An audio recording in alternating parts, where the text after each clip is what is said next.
What's up, fam? It's Skater Keck, and this is the top 15 albums of 2016. I really need to get a chair.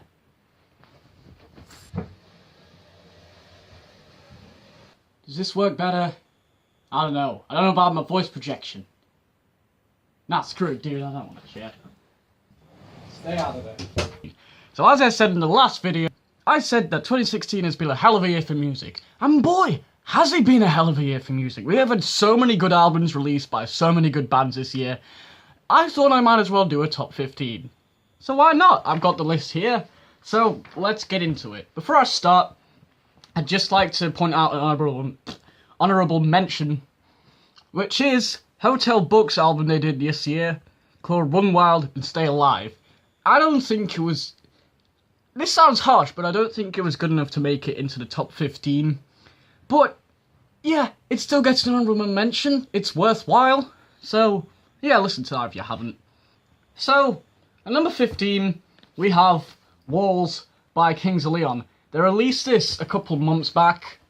I think it was November. Might have been November, maybe start December, I don't know. But, yeah, I've been listening to it. It's really good. Basically just all the flipping songs in this album are good. This is just my opinion. Feel free to disagree, but with the sort of stuff that I listen to, this is only just making it to 15. So number 14, we have GLA by Twin Atlantic. I'm going to take this out because I cannot speak with this stuff in my mouth. Don't dry up on my flipping bedpost. But yeah, I've been listening to this since Christmas. It is so good. They've got such catchy riffs. Some people diss the Glasgow accent of the singer. No, you're just being flipping racist.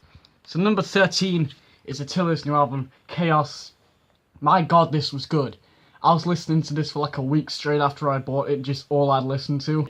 Number 12, Sum 41's new album, 13 Voices. They've gone in a new direction, like most bands have this year, and they just nailed it with this album, I think. So number 11, some of the albums I'm going to warn that I don't actually have physically, but number 11 is a bit of a step back from the rock thing and more into a rap hip-hop sort of style, which is number 11, Mount Ninja and the Nice Dime Kid by Die Antwoord. They released this year, I think. When must have this been? At least a bit before October, and oh my god, it is great. I downloaded it, I was listening to it loads.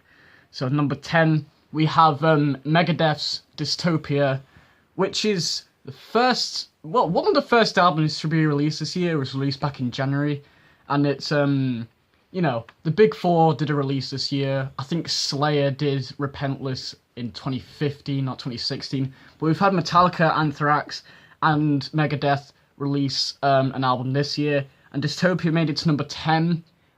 It's got such a good sound, and the whole theme about dystopian future in America and whatever, it really fits in, and all the guitar solos are just on point. But it wasn't enough to overtake Anthrax's For All Kings, because this album, this is great. A lot of people don't think Anthrax should be in the Big Four. Get out of here. Anthrax deserves to be in the Big Four. I think they brought Joey back as the vocalist in this one after he disappeared for a few albums and came back in this one. It's awesome. They really brought it back this year, and yeah, it deserves a place number 9. Number 8, I haven't got it physically, but I've been listening to it a lot lately. This is the best I can do. It's Metallica's Hardwired to Self-Destruct. They released back in, I think, early December? I don't know. But Metallica have done an amazing release this year with that album. It's been deemed awesome skating music. You know, I skate.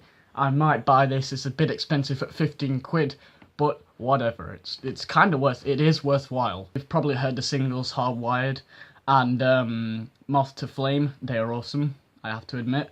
Coming in at number 7 is Hell Yeah's Undeniable, with an exclamation mark. This one, the album art just screams awesome, and the album is awesome from start to finish. They even did a cover of Phil Collins's I Don't Care Anymore, which, oh god, it was good. And all the guitar solos and the sort of like, it sounds a bit new metal mixed in with like something else, but the sound, it's just undescribable, undeniable. You need to listen to the album to know what I'm on about. So number 6, I'm sorry, I would have put this at number 5 if it wasn't for something that I discovered earlier this month, or the month before, I don't know. But number 6 is Green Day's awesome new album, Revolution Radio, that was released back in October. I don't know, I can't remember. But they did an absolutely awesome release this year. They said they were going back to their old punk stuff, and that was a burp, that's disgusting. But they said that they'd go back to their old punk stuff, and I did a whole video getting excited about this new release, and it was worthwhile. The buy was worthwhile, the songs are great, it brings back so many memories of so many different albums and puts it all into one. It's really worthwhile, but the only thing is, it was pushed back into 6th place by Korn's new release at number 5, The Serenity of Suffering. Oh my god, you just need to listen to it. I haven't got the physical copy.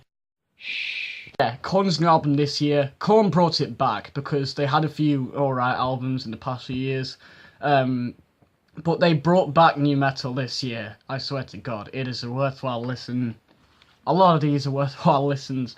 And number 4 is Gojira's Magma. I think this is the best Gojira album ever. It's so heavy.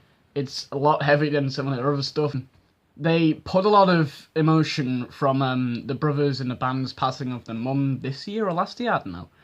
But they put a lot of that emotion into this album, and all the songs have such catchy riffs and drum beats, and it's so good. You just need to listen to it.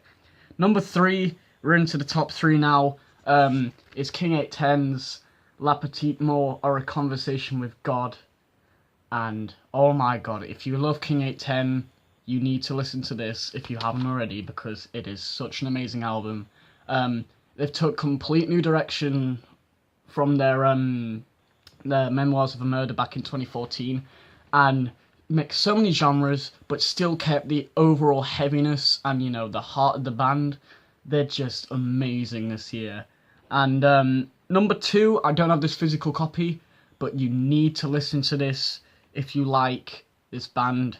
You Are My Best Friend, because Invent Animate came out with Still World this year, and my god, is it good. The band's been around since the early 2010s. I think they did a couple releases in 2010s, EPs, and 2012 an EP, but they did their first official release back in 2014 called Everchanger. That was so good. Like, it's a good metalcore band, and I don't really like that many metalcore bands, but it's one of the ones that stands out for me as Invent Animate in the metalcore scene. And they have such a good sound. It's like ambient mixed with breakdowns, mixed with awesome vocals. And Still World was so good this year. It was unbelievably good. Unbelievably good. There we go. It had the perfect balance of just symphonic, light stuff, melodic stuff with the guitar work and whatever, and the heavy stuff and the breakdowns. It was incredible. You need to listen to it if you haven't already. But Still World was so close to number 1, and it was actually quite a struggle to come up with what was in like the lower places, like 1 to 5 and whatever the top 5. But I have decided that at number 1 this year is Red Hot Chili Peppers' The Getaway. It is such a good album. They haven't done a release since 2013, I don't think, but they absolutely nailed it this year with this album. They kept the overall sound and started... Oh god, I don't have the words to explain it. You need to listen to it. When I bought this album, I had my doubts about it. I'd heard reviews that maybe it wasn't as good. Shut up. When I bought this, I was listening to it for the whole month of June or July, whenever it was released. It was either of those months. I was listening to it for like 2 months straight.